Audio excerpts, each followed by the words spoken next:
सगळ्यांना good morning. माझा आवाज ऐकायला येतोय का? हॅलो, सगळ्यांना माझा आवाज ऐकायला येतोय का? चॅटबॉक्सवर रिप्लाय करा. ओके, तर आपण लेक्चर स्टार्ट करूया. तर मी तुम्हाला नोट्स पाठवतो.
ओके, मी तुम्हाला नोट्स पाठवल्यात. आता मी तुम्हाला PDF स्क्रीन शेअर करतो.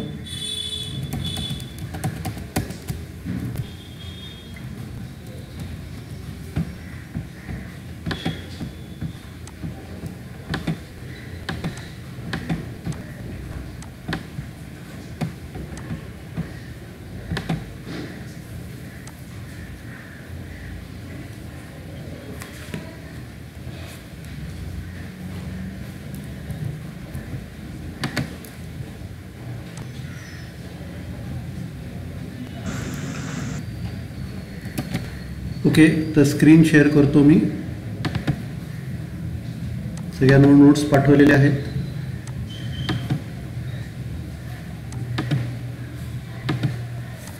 ओके, सगळ्यांना स्क्रीन दिसतंय का? चॅटबॉक्सवर रिप्लाय करा.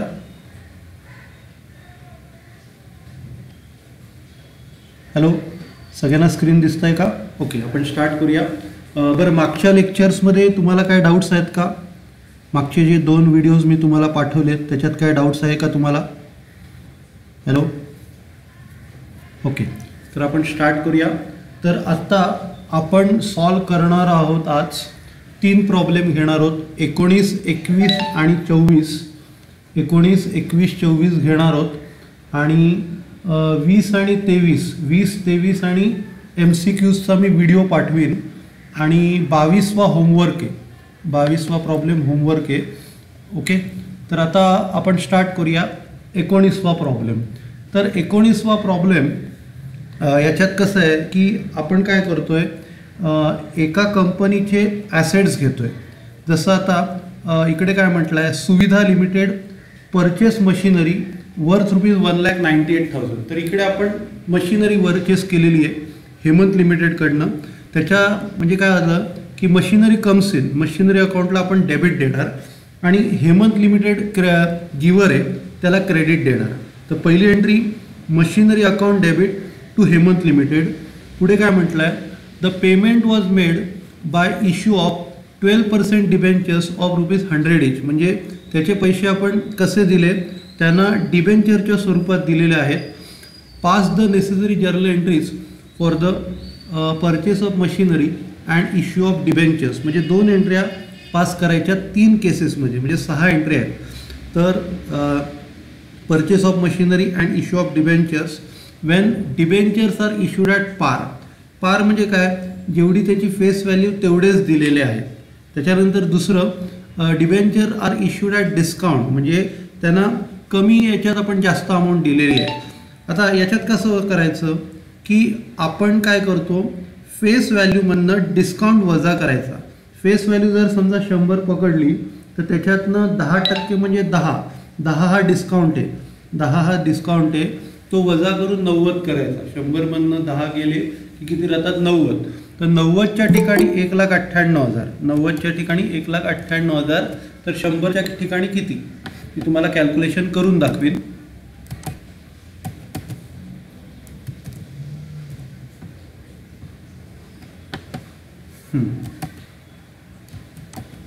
हां, तर मी तुम्हाला कॅल्क्युलेशन करून दाखवीन. तर दुसरी केस आहे इश्यूड ॲट डिस्काउंट आणि तिसरी केस आहे इश्यूड ॲट प्रीमियम. म्हणजे याच्यात 10% प्रीमियम आहे. 100मध्ये 10% ॲड केले की 110. 110च्या ठिकाणी 1,98,000. तर 100च्या ठिकाणी किती, असं आपल्याला हे करायचं असतं. तर आपण आता स्टार्ट करूया सॉल्व करायला.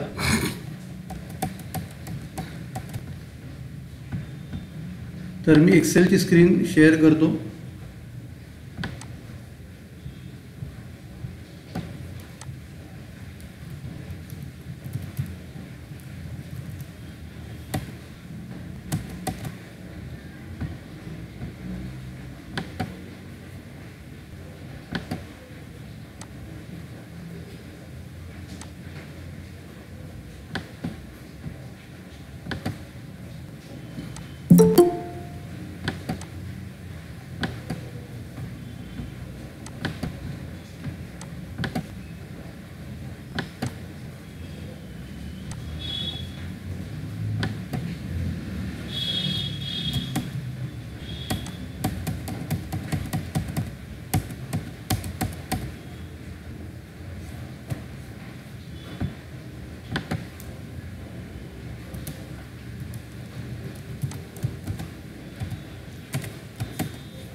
ओके, सगळ्यांना एक्सेलची स्क्रीन दिसते का?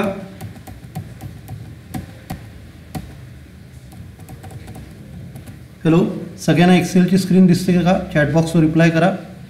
सगळ्यांना एक्सेलची स्क्रीन दिसते? ओके, तर आपण स्टार्ट करूया. तर हा जो प्रॉब्लेम आहे, हा प्रॉब्लेम नंबर आहे 19 in the books of Suvidha limited.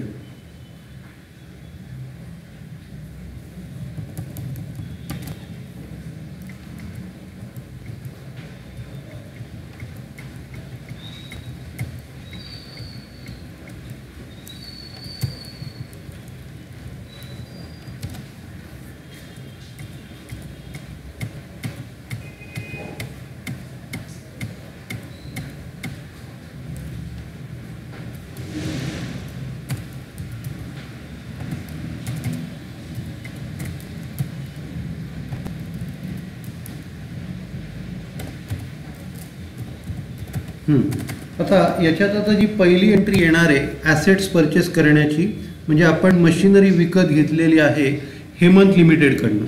तर पहिली एंट्री येते machinery comes in machinery account debit to Hemant limited account. म्हणजे हेमंत लिमिटेड हा गिवर आहे. Machinery account debit to Hemant limited account.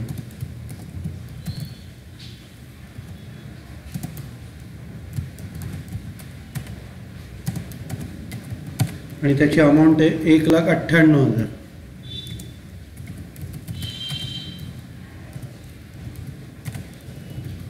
आता याच्यात 3 केसेस आहेत. तर ही आपली पहिली केस चालू आहे. तर ही केस पहिली, ठीक आहे. तर आता ही आपण ॲसेट परचेस केलं. Narration being purchased machinery from Hemant limited.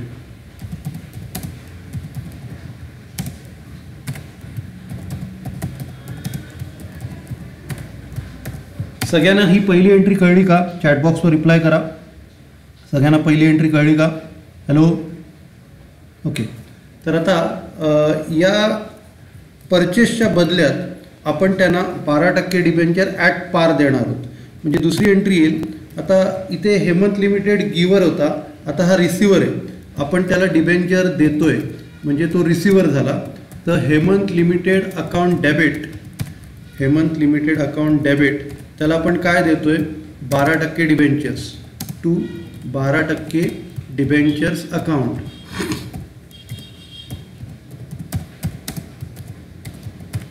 ठीक आहे. तर 1,98,000चे त्याला 12% आपण डिबेंचर्स दिले. नरेशन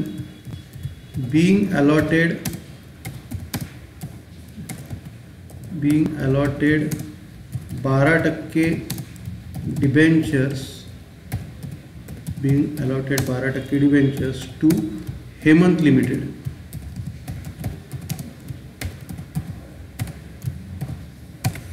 सगळ्यांना ही दुसरी एंट्री कळली का? चॅट बॉक्सवर रिप्लाय करा. सगळ्यांना दुसरी एंट्री कळली का? हॅलो, सगळे जागेत का झोपले? Okay, thank you. आता ही पहिली केस झाली. आता दुसऱ्या केसमध्ये आपल्याला डिस्काउंट सकट द्यायची. म्हणजे या केसमध्ये पहिली एंट्री 30 राहणार in the books of Suvidha limited journal entries. तर इकडे पहिली एंट्री 30 राहणार machinery account debit to Hemant limited. ही एंट्री पहिली एंट्री 30 राहणार. दुसरी एंट्री बदलणार. आता दुसरी एंट्री कसं आहे की आपल्याला डिस्काउंट बरोबर द्यायचं आहे. सगळ्यांनी नीट लक्ष द्या. आता एक वर्किंग नोट आपल्याला करायला लागते. तर वर्किंग नोट कशी करायची? फेस व्हॅल्यू म्हणणं आपण जर समजा डिस्काउंट वजा केला, फेस व्हॅल्यू म्हणणं डिस्काउंट वजा केला की आपल्याला नेट अमाऊंट मिळते. फेस व्हॅल्यू म्हणणं डिस्काउंट वजा केला की आपल्याला काय व्हॅल्यू मिळते? नेट.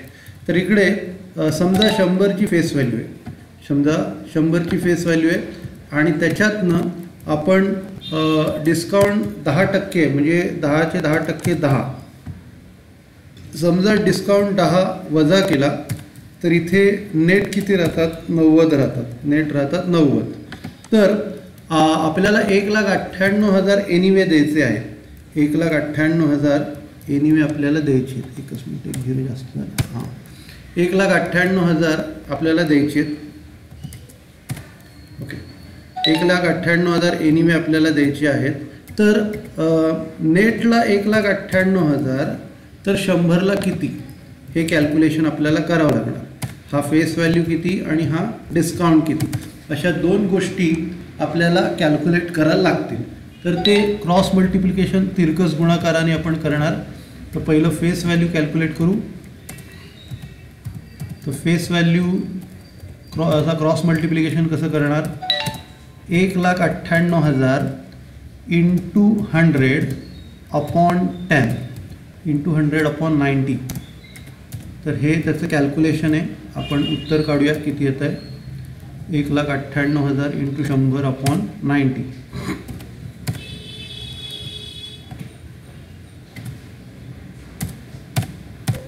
तर ते आलं 2,20,000. 2,20,000 ही फेस व्हॅल्यू आहे. आणि आता आपण डिस्काउंट काढूया.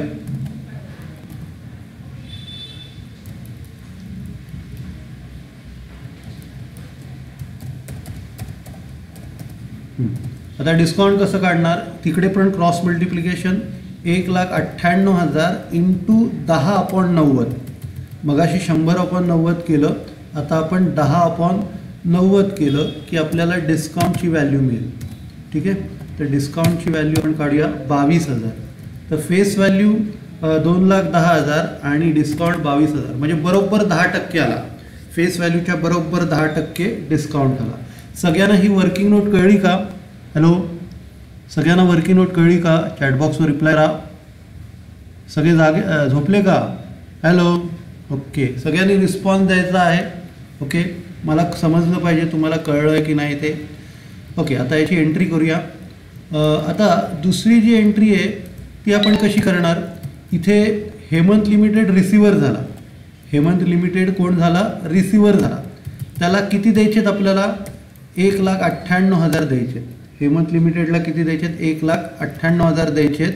त्याच्यानंतर डिस्काउंट खर्च आहे त्याला आपल्याला डेबिट द्यावं लागेल. खर्चाला आपण डेबिट देतो आणि प्रीमियम असेल तर तो इन्कम आहे त्याला क्रेडिट देणार. तर इकडे discount on issue of debentures discount on issue of डिबेंचर्सला आपण काय केलं, डेबिट दिलं. डिस्काउंट ऑन इश्यू ऑफ डिबेंचर्सला आपण काय केलं, डेबिट. तर हेमंत लिमिटेडला डेबिट दिलं, नंतर डिस्काउंटला डेबिट दिलं आणि क्रेडिट द्यायचं डिबेंचर्सला, कारण debentures goes out to 12% debentures.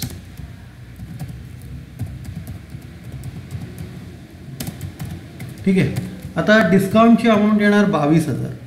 डिस्काउंटची amount किती येणार, 22,000. आणि या दोघांची टोटल जर केली तर बरोबर 2,20,000 येणार.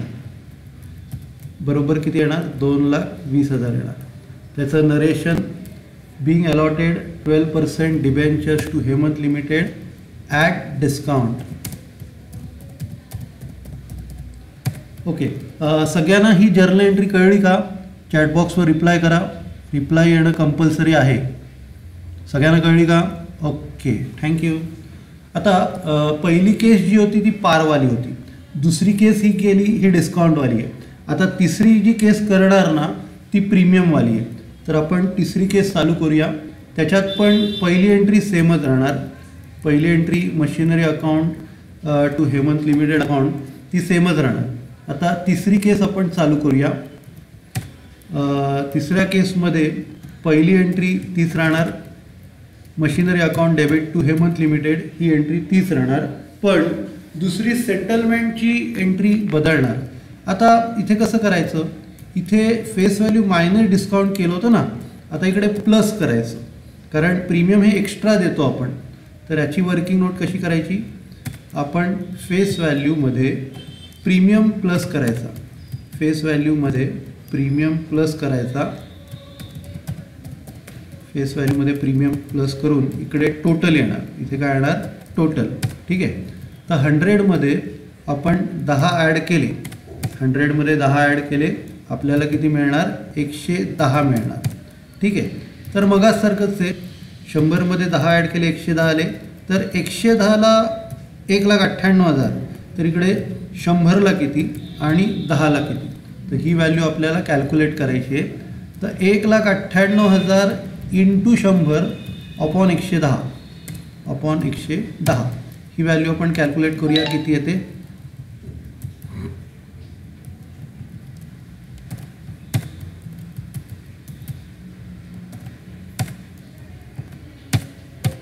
ही व्हॅल्यू येते 1,80,000.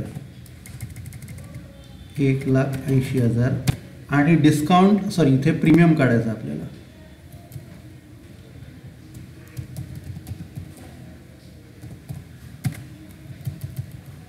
तर प्रीमियम इथे इंटू 10/90.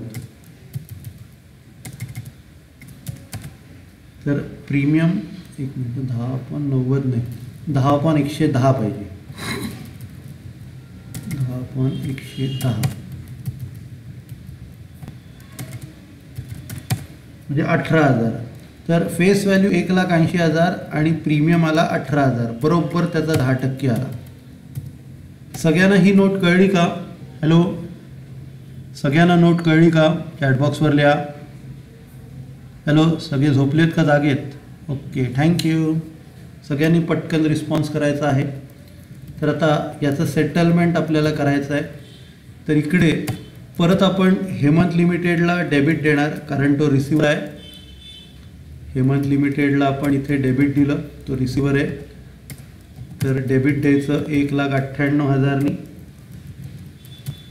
त्याच्यानंतर त्याला आता मगाशी डिस्काउंट खर्च होता त्याला डेबिट दिलं. आता इथे प्रीमियम आहे, प्रीमियम हे आपलं इन्कम आहे, त्याला आपल्याला क्रेडिट द्यावं लागेल. तर इथे काय करायचं, to 12% debentures,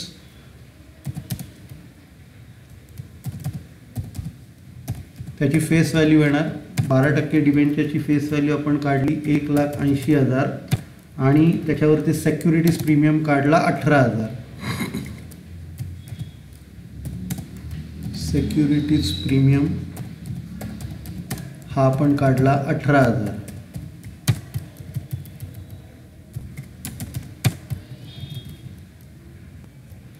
narration, being allotted 12% debentures to Hemant Limited at premium. सगळ्यांना व्यवस्थित जर्नल एंट्री कळली का?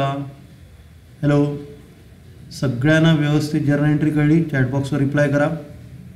Okay, thank you. ओके, तर हा आपला प्रॉब्लेम झाला. तर हा 19वा प्रॉब्लेम होता. आता त्याच्यानंतर आपल्याला 21वा प्रॉब्लेम करायचा आहे. तर मी प्रॉब्लेम वाचतो, स्क्रीन शेअर करतो.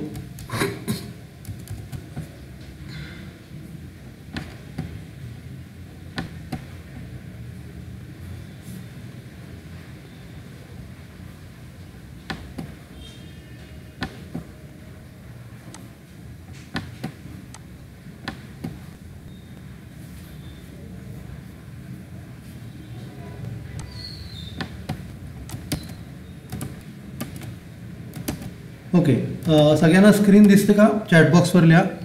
सगळ्यांना स्क्रीन दिसते का? हॅलो, सगळ्यांना स्क्रीन दिसते का? Okay, thank you. आता नीट लक्ष द्या. आपल्याला करायचा आहे प्रॉब्लेम नंबर 21. खूप महत्त्वाचा प्रॉब्लेम आहे. ओके, तर मी प्रॉब्लेम रीड करतो. या प्रॉब्लेममध्ये काय म्हटलं आहे? A company issued 12% debenture of face value ₹10 lakhs at 10% discount. म्हणजे 10 लाखाचे डिबेंचर आपण इश्यू केलेत 10% डिस्काउंटला ऑन 1 जानेवारी 2017. आता 1 जानेवारीला आपण काय केलं आहे? 10 लाखाचे डिबेंचर 10% डिस्काउंटला इश्यू केले. म्हणजे 10 लाखातनं 10% म्हणजे 1 लाख गेले तर आपल्याला किती मिळणार? 10 लाखातनं 1 लाख गेले, आपल्याला मिळणार 9 लाख. त्याच्यानंतर debenture interest after deducting tax at source at 10% was payable. आता हा नवीन कॉन्सेप्ट आहे. TDS त्याला म्हणतो, टॅक्स डिडक्टेड ॲट सोर्स. म्हणजे कसं असतं माहिती आहे का? इन्कम टॅक्सवाले काय करतात? एखादं पेमेंट आपल्याला कुणाला तरी द्यायचं असेल, एखादं जर पेमेंट आपल्याला कुणाला द्यायचं असेल तर इन्कम टॅक्स काय सांगतं की तुम्हाला जे काय पैसे द्यायचेत, आता समजा तुम्हाला मला पैसे भरायचेत, तुम्हाला समजा कॉलेजची फी भरायची, तर तुमची समजा 20,000 रुपये फी आहे. तर गव्हर्नमेंट काय सांगतं? तुम्ही 20,000 पूर्ण कॉलेजला देऊ नका. 20,000पैकी 2,000 तुम्ही काय करा? गव्हर्नमेंटकडे टॅक्स भरा. गव्हर्नमेंटकडे काय करा? टॅक्स भरा आणि कॉलेजला 18,000 भरा.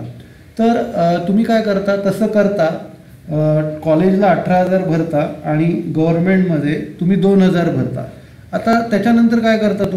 तुम्ही जे 2,000 जे भरलेत त्याचं सर्टिफिकेट कॉलेजला देतात. त्याचं सर्टिफिकेट कुणाला देतात? कॉलेजला देतात. तर कॉलेजला जो टॅक्स भरायचा असतो ना, त्याच्यापैकी 2,000 रुपये कमी होतात. त्याच्यापैकी काय होतं? 2,000 रुपये कमी होतात. तर त्याला काय म्हणतो आपण? Tax deducted at source. म्हणजे जो कोण माणूस आपल्याला पैसे देणार आहे त्याचे पैसे तोच भरतो. म्हणजे समजा कॉलेजचा टॅक्स आहे 2,000 रुपये, तर 20,000 फी आहे, कॉलेजचा टॅक्स किती आहे? 2,000. तर तुम्ही काय करायचं? कॉलेजला फक्त 18,000च द्यायचे, 2,000 कॉलेजचा टॅक्स तुम्हीच भरायचा. 2,000 कॉलेजचा टॅक्स कोण भरणार? तुम्हीच भरा. आणि त्याच्यानंतर त्याचं सर्टिफिकेट कॉलेजला द्यायचं. म्हणजे वर्षाच्या शेवटी जो काय टॅक्स भरायचा आहे त्याच्यातनं 2,000 कमी होणार, कारण तुम्ही तो ऑलरेडी भरलेला आहे. तर हा TDSचा कॉन्सेप्ट आहे. ठीक आहे. तर आपण एंट्री कशा करायच्या ते तुम्हाला एंट्रीज करताना सांगेन. फक्त आता इथे लक्षात काय ठेवायचं की 10 लाख फेस व्हॅल्यू आहे. डिबेंचरची फेस व्हॅल्यू किती आहे? 10 लाख. त्याच्यावरती इंटरेस्टचा रेट आहे 12%. तर हे 12% जे डिबेंचर्स म्हटलेलं आहे तो रेट आहे इंटरेस्टचा. तर 10 लाखाचे 12% होतात 1,20,000. 10 लाखाचे 12% किती? 1,20,000. तर 1,20,000 आपल्याला काय करायचे आहेत माहिती आहे का? 6 महिन्यांनी पे करायचे. म्हणजे 30 जूनला पहिले पैसे भरायचे आहेत आणि 31 डिसेंबरला दुसरे पैसे पे करायचे आहेत. तर असे 6 महिन्याने आपल्याला त्याचं इंटरेस्ट पे करायचं आहे. 1,20,000 पूर्ण वर्षाचे आणि 6 महिन्याचं किती होणार? 60,000. आणि दुसऱ्या महिन्याचं किती होणार? दुसऱ्या 6 महिन्यांनी 60,000. तर 60,000 असे 6 महिन्यांनी आपल्याला पे करायचे आहेत. आता आपण काय करणार? 60,000 आपण पे नाही करणार. 60,000पैकी 10% TDS कापून, म्हणजे 6,000 TDS कापून 54,000 पे करणार. 6,000 TDS कापून किती पे करणार? 54,000 पे करणार. आणि नंतर पुढे काय म्हटलं आहे, 30 जून आणि 31 डिसेंबरला आपण ते पे करणार. All the debentures were to be redeem after expiry of 5 years at a period at 5% premium. म्हणजे 5 वर्षानंतर हे डिबेंचरचे पैसे आपल्याला 5% प्रीमियमनी द्यायचे. आता नीट लक्ष द्या, इथे 2 लॉस आहेत, एक 10% डिस्काउंटचा लॉस आणि दुसरा 5% प्रीमियमचा लॉस, असे 2 लॉस आहेत. ठीक आहे, तर आता आपण एंट्री करूया. तर आपल्याला इथे फक्त एकाच वर्षाची एंट्री करायची आहे. तर आपण स्टार्ट करूया. In the books of a company मी तुम्हाला एक्सेलचं स्क्रीन शेअर करतो.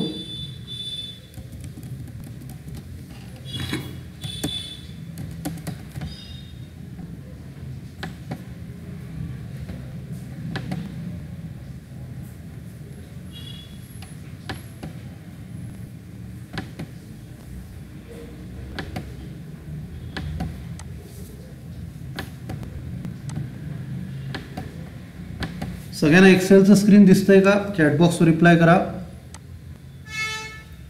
हॅलो, सगळ्यांना एक्सेलचं स्क्रीन दिसतंय का? ओके.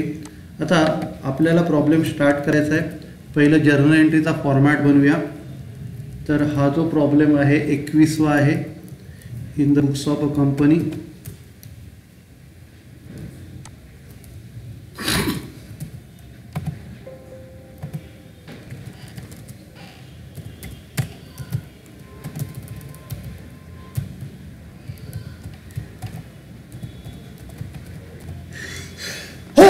सॉरी, आज जरा सर्दी माझी कमी आहे, काल भरपूर झाली होती.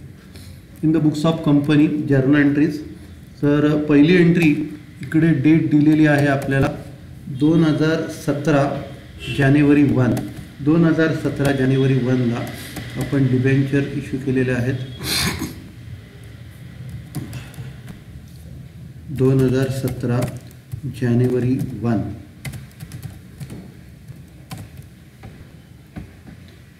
आता इथे एंट्री कशी करायची? Bank account debit, bank account debit. आणि इकडे आपल्याला काय करायचं आहे, 10 लाखातनं 10% कमी होणार. 10 लाखातनं आपण काय करायचं, 10% कमी करायचे. म्हणजे 1 लाख कमी झाले, आपल्याला मिळणार 9 लाख. 9 लाख आपल्याला मिळणार. त्याच्यानंतर लॉस घ्यायचा, loss on issue of debentures.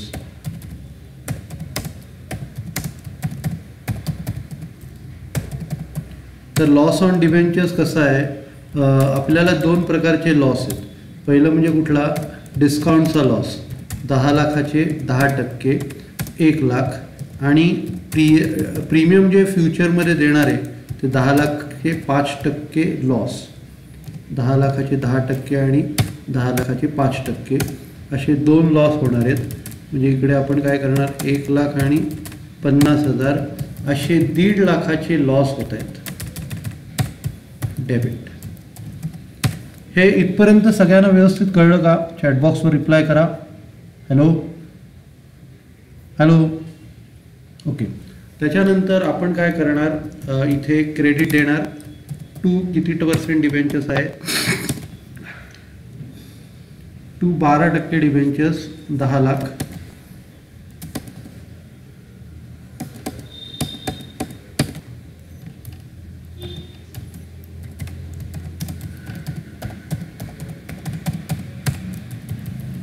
%12 debentures आहेत हे 10 लाख. आणि इकडे प्रीमियम ऑन रिडम्पशन, जे आपण 50,000 एक्स्ट्रा देणार आहोत ते घ्यायचे.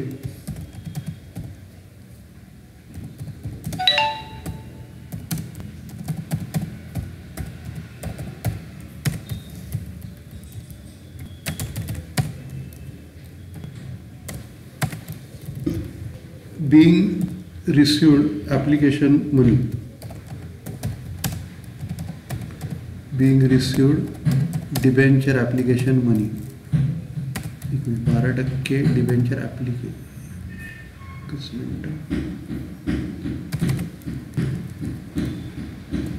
एक मिनटं, हे जे आपण सगळं जे लिहिलं आहे ना, हे आपण दुसऱ्या एंट्रीला करायचं आहे. इथे फक्त आपल्याला बँक टू डिबेंचर ॲप्लिकेशन एवढंच म्हणायचं आहे. इथे काय म्हणा, bank account debit to debenture application एवढंच म्हणा. पहिला आपण ॲप्लिकेशनचे पैसे मिळतात 10 लाखातनं 10% 1 लाख गेले, 9 लाख मिळाले, एवढंच म्हणा. आणि ते खालच्या एंट्री ट्रान्सफर करताना ते आपण लिहितो, बिंग रिसिव्ड डिबेंचर ॲप्लिकेशन मनी, एवढंच म्हणू, टेन्शन नाही. तर इकडे बिंग रिसिव्ड डिबेंचर ॲप्लिकेशन मनी, आणि जेव्हा हे ॲप्लिकेशन मनी ट्रान्सफर करतो त्यावेळेला हे सगळं लिहायचं.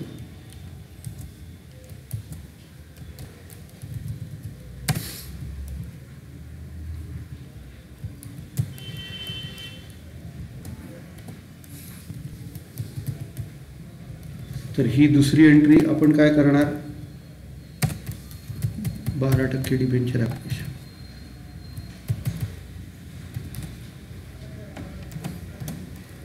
तर इकडे हे जे 12% डिबेंचर ॲप्लिकेशन आहे हे आपण ट्रान्सफर करणार. 12% डिबेंचर ॲप्लिकेशन अकाउंट डेबिट, इथे हे 9 लाख येणार. Loss on issue of debentures 10 लाखाचे 10% 1 लाख, 10 लाखाचे 5% 50,000, असे 1.5 लाख आले. आणि 12% डिबेंचर्सला आपण 10 लाख घेणार, प्रीमियम ऑन रिडम्शन 50,000 घेणार. तर इथे बिंग ट्रान्सफर डिबेंचर ॲप्लिकेशन मनी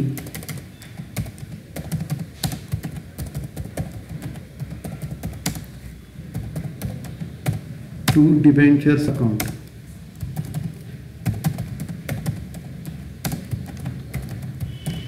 ओके, या दोन्ही एंट्री सगळ्यांना कळल्या का? चॅटबॉक्सवर रिप्लाय करा. ओके, त्याच्यानंतर आता नीट लक्ष द्या. आता तुम्हाला एंट्रीज ज्या करायच्या त्या डिबेंचर इंटरेस्टच्या एंट्री करायच्या 30 जूनला आणि 31 डिसेंबरला. 30 जून आणि 31 डिसेंबरला डिबेंचर इंटरेस्ट पे करायच्या एंट्री करायच्या. तर पहिली तारीख आहे 30 जून. 30 जूनला आता आपण काय करणार, डिबेंचर इंटरेस्ट पे करणार आहे. तर डिबेंचर इंटरेस्ट हे नॉमिनल अकाउंट आहे, खर्च आहे, त्याला आपल्याला डेबिट द्यावं लागेल. डिबेंचर इंटरेस्ट खर्च आहे, त्याला आपल्याला डेबिट द्यावं लागेल. आता त्याचं कॅल्क्युलेशन कसं करायचं, 10 लाखावरती 12% 6 महिन्यासाठी, 10 लाखावरती 12% 6 महिन्यासाठी.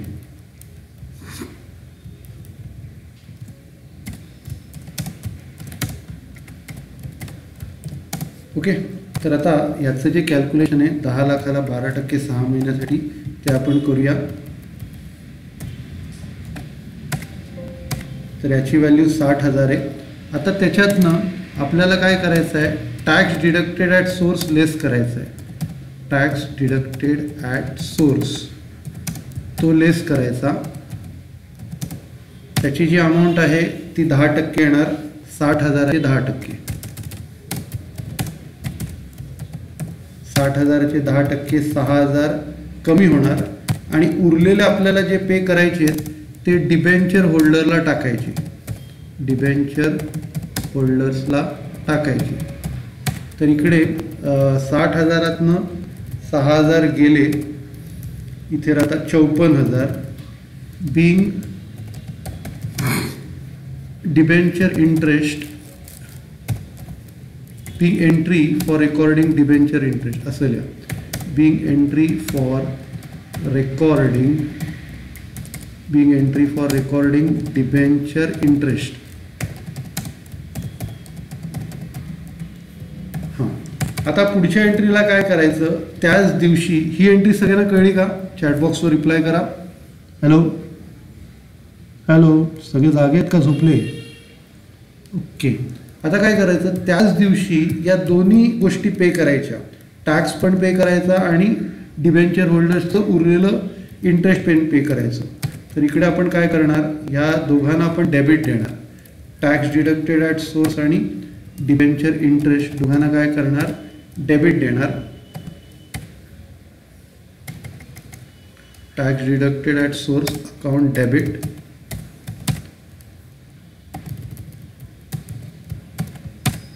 आणि डिबेंचर होल्डर्स अकाउंट डेबिट.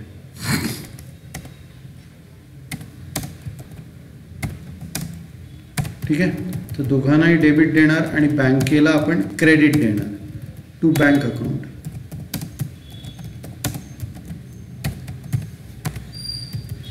तर इकडे 6,000, 54,000 आणि दोघांची total 60,000. being paid tax deducted at source, tax deducted at source and debenture interest.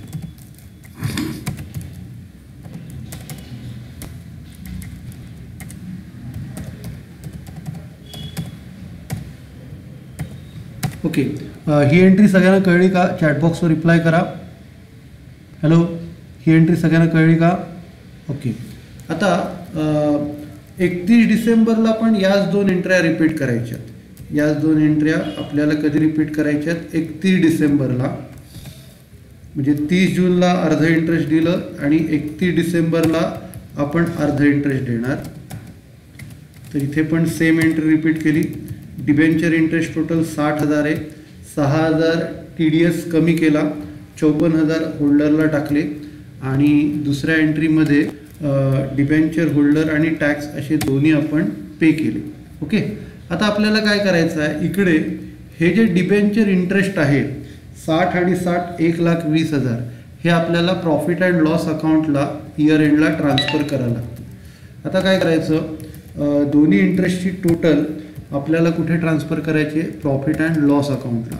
तर हे कसं असतं की आपण डेप्रिसिएशन जेव्हा टॉपिक बघितला तेव्हा डेप्रिसिएशन आपण काय करायचो? प्रॉफिट अँड लॉसला ट्रान्सफर करायचो ना.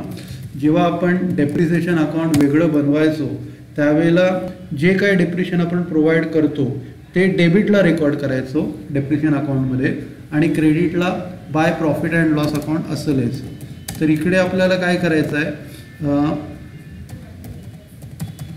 इथे आपल्याला डिबेंचर इंटरेस्ट जे आहे ते प्रॉफिट अँड लॉस अकाउंटला ट्रान्सफर करायचं आहे.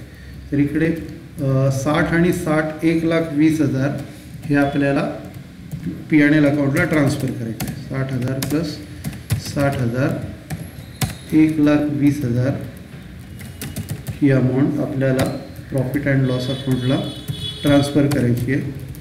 नरेशन being transfer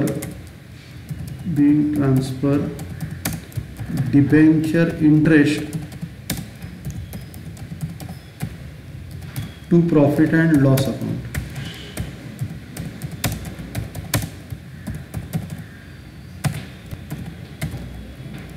ठीक आहे, तर सगळ्यांना ही एंट्री कळली का? चॅटबॉक्सवर रिप्लाय करा.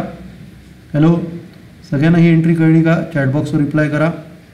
ओके, आता याच्यानंतर आपल्याला काय करायचं आहे, जो डिस्काउंट आहे किंवा लॉस आहे, जो लॉस आहे 1.5 लाख हा 5 वर्षांमध्ये आपल्याला राईट ऑफ करायचा आहे.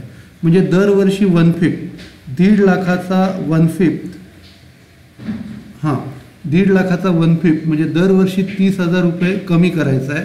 ती आपली शेवटची एंट्री आहे. जसं आपण डिस्काउंट राईट ऑफ करण्याचे प्रॉब्लेम बघितले. आता याच्यात कसं आहे, या प्रॉब्लेममध्ये 10 लाखच्या 10 लाख पूर्ण आपल्याला 5 वर्षानंतर द्यायचं आहे. 10 लाख 5 वर्षानंतर द्यायचं आहे. तर त्याचा अर्थ काय होतो, दरवर्षी 1/5 अमाऊंट कमी करायची.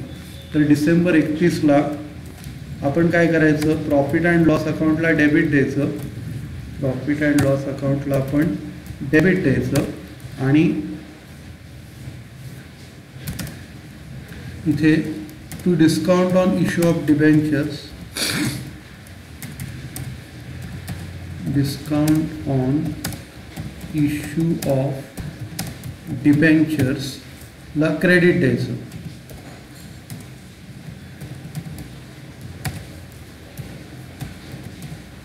तर इकडे आपल्याला काय करायचं आहे, जे 1.5 लाख अमाऊंट आहे 1.5 लाखाचे 1/5 म्हणजे 30,000 येणार.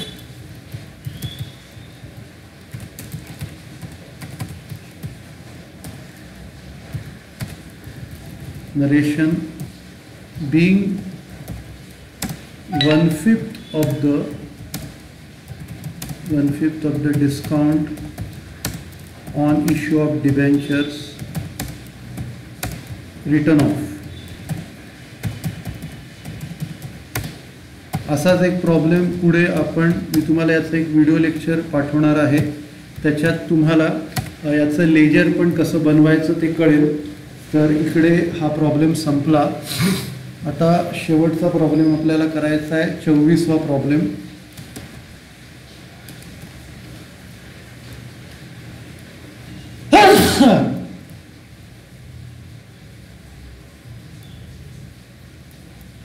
तर मी तुम्हाला आता PDF की स्क्रीन शेअर करतो.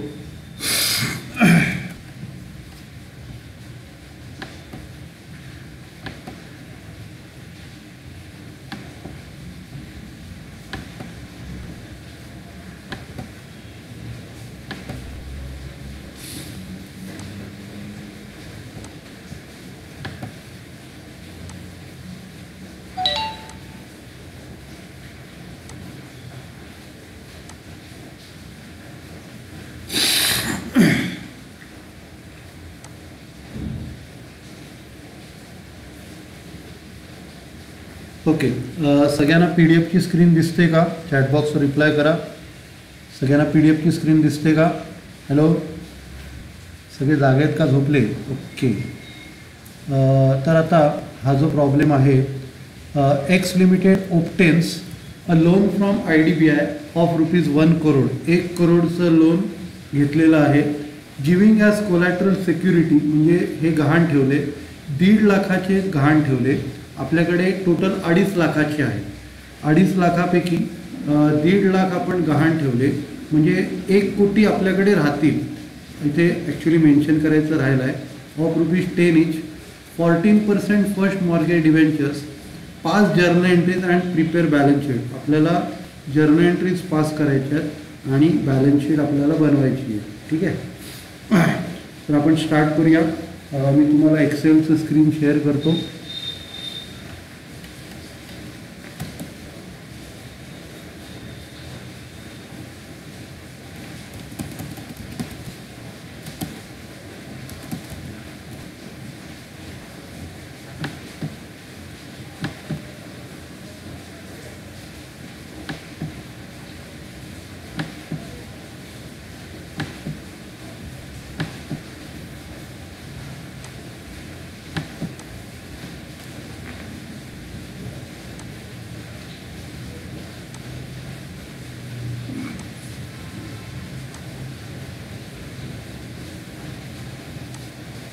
ओके, सगळ्यांना एक्सेलचं स्क्रीन दिसतंय का? चॅट बॉक्सवर रिप्लाय करा.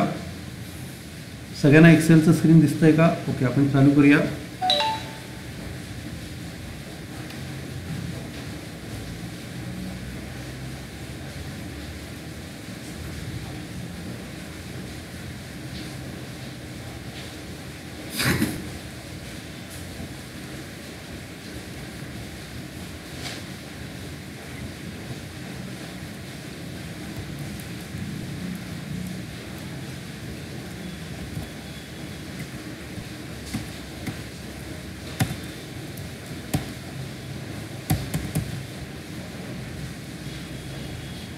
तर हा जो आहे हा 24वा प्रॉब्लेम आहे एक्स लिमिटेड.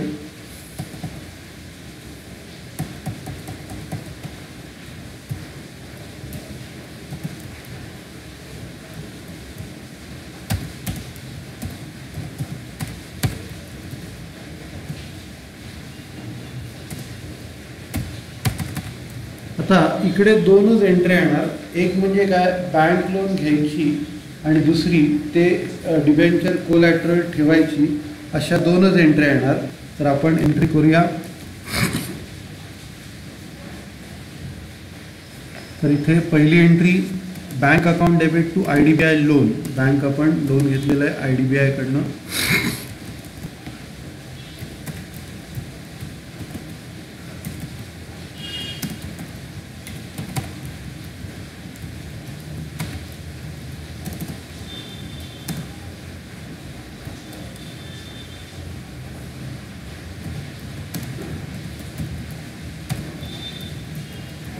इकडे 1 कोटीचं लोन आपण इकडे घेतलेलं आहे.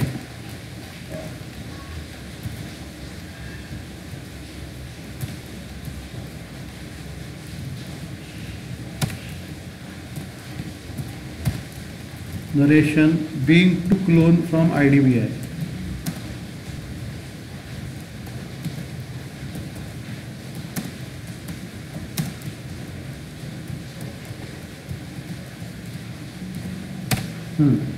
आता त्याच्यानंतर ते कोलॅटरल ठेवलेत त्याची एंट्री आपल्याला करायची आहे. 1.5 लाखाचे आपण डिबेंचर कोलॅटरल ठेवलेले आहेत.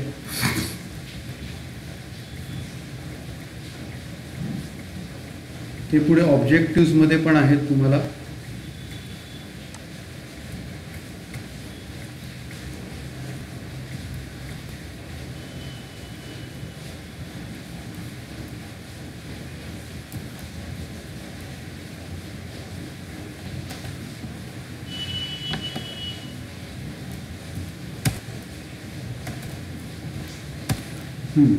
तर याची एंट्री काय येते, debenture suspense account debit to 14% debenture being issued 14% debentures as collateral securities.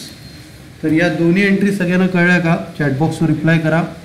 पहिली bank account debit to IDBI loan आणि दुसरी डिबेंचर सस्पेन्स टू 14% डिबेंचर्स, म्हणजे त्यांना डिबेंचर्स आपण 1.5 कोटीचे दिलेत. तर या दोन्ही एंट्री सगळ्यांना कळल्या का? चॅटबॉक्सवर रिप्लाय करा. ओके, आता याच्यानंतर आपल्याला बॅलन्स शीट बनवायची आहे.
तर हा बॅलन्स शीटचा फॉर्मॅट आहे. आता बॅलन्स शीटच्या फॉर्मॅटमध्ये आपल्याला फक्त काय लागणार आहे,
तर हा जो बॅलन्स शीटचा फॉर्मॅट आहे याच्यात आपल्याला शेअर होल्डर्स फंड्स नको आहे. याच्यात आपल्याला नॉन करंट लायबिलिटीजमध्ये आपल्याला लॉंग टर्म बॉरोइंग पाहिजेत. लॉंग टर्म बॉरोइंग आपल्याला पाहिजेत.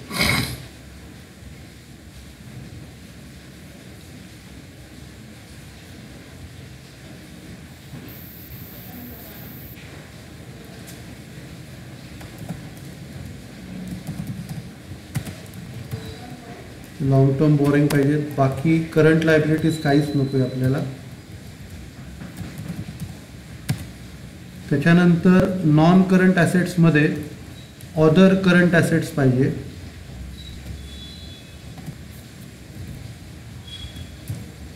अदर करंट ॲसेट्स पाहिजे आणि करंट ॲसेट्समध्ये कॅश अँड कॅश इक्विव्हॅलंट आपल्याला पाहिजे. या तीनच गोष्टी येणार.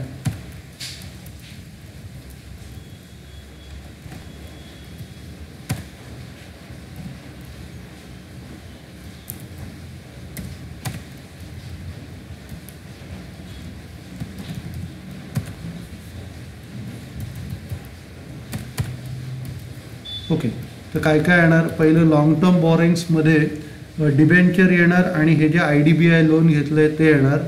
नंतर अदर नॉन करंट ॲसेट्समध्ये आपले हे डिबेंचर सस्पेन्स येणार. कॅश अँड कॅश इक्विव्हॅलंटमध्ये आपलं जे कॅश घेतली आहे ती येणार. ठीक आहे, तर आता आपण स्टार्ट करूया. Notes forming part of balance sheet.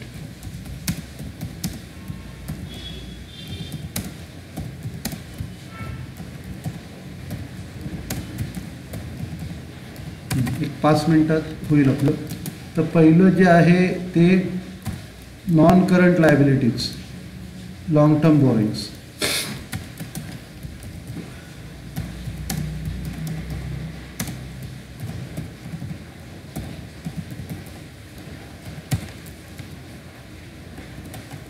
तर लॉंग टर्म बॉरोइंग्समध्ये आपल्याकडे जे आधीपासून असलेले 14% डिबेंचर्स येतील. 14% डिबेंचर्स आपल्याकडे 2.5 कोटी होते ते आता 1.5 कोटी दिले म्हणजे हे 1 कोटी राहणार.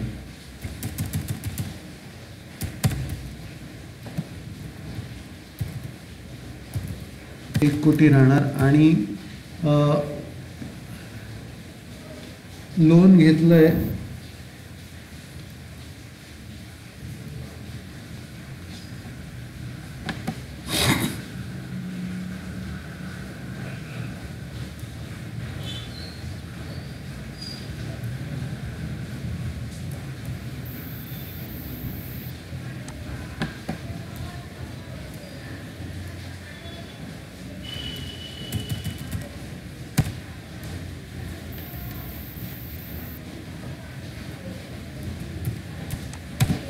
ॲक्च्युली इकडे 1.5 कोटीचे डिबेंचर्स आहेत आपल्याकडे. आणि म्हणजे कसं आहे ते 1.5 कोटी दोन्हीकडे येणार. म्हणजे हे 1.5 कोटी ॲज अ डिबेंचर म्हणून पण येणार आणि ॲज अ डिबेंचर सस्पेन्स म्हणून पण येणार. 1.5 कोटी हे लोन म्हणून पण येणार आणि ॲज अ ॲसेटमध्ये सस्पेन्स अकाउंट म्हणून पण येणार. आणि इकडे IDBI लोन येणार. IDBI लोन 1 कोटी असे टोटल 2.5 कोटी येणार. कारण ते कसं आहे आपल्याकडनं डिबेंचर कुठे गेलेले नाही आहेत, फक्त गहाण ठेवलेत. 1.5 कोटीमधनं 1 कोटी गेले म्हणजे इकडे 2.5 कोटी राहणार.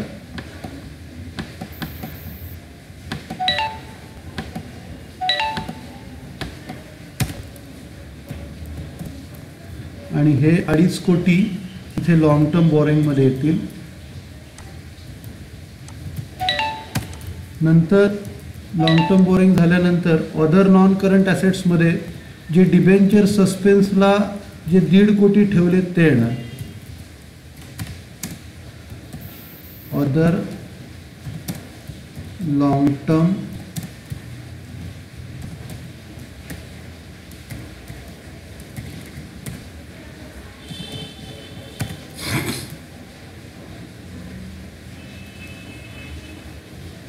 other non-current assets.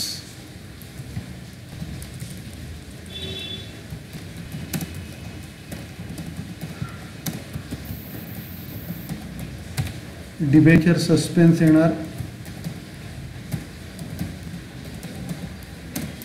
1.5 कोटी, हे आपण 1.5 कोटी गहाण ठेवलेत ते.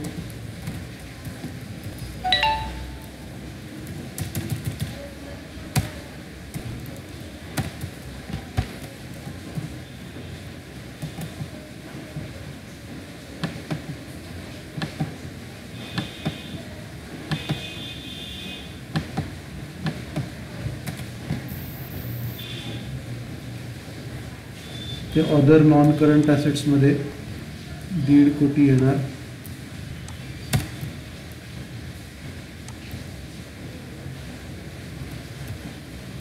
तर लॉंग टर्म बॉरोइंग्स 2.5 कोटी आणि नॉन करंट ॲसेट 1.5 कोटी.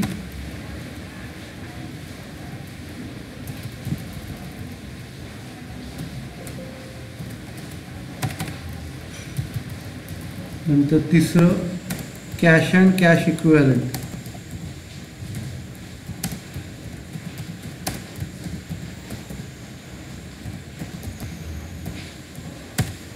बँक, इथे बँक येणार. आपण जे 1 कोटीचं लोन घेतलं आहे ते बँकमध्ये येणार.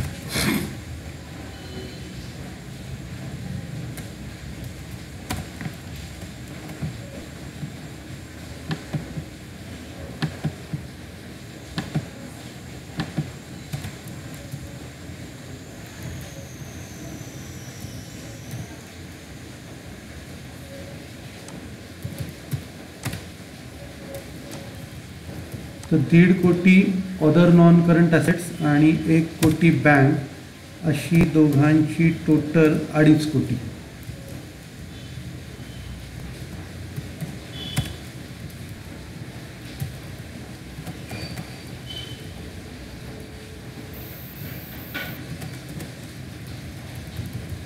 ठीक आहे. तर हा प्रॉब्लेम झाला. आपण लेक्चर संपूया. सगळ्यांना थँक्यू. सगळ्यांना कळलं नाही बॅलन्स शीट? हॅलो, सगळ्यांना बॅलन्स शीट कळली का बघा. लॉंग टर्म बॉरोइंग 2.5 कोटी घेतले. त्याच्यानंतर अदर करंट ॲसेट्समध्ये डिबेंचर सस्पेन्स 1.5 कोटी घेतले आणि कॅश अँड कॅश इक्विव्हॅलंट जी कॅश मिळाली ते 1 कोटी घेतले.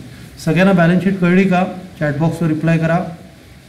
ओके, सगळ्यांना थँक्यू.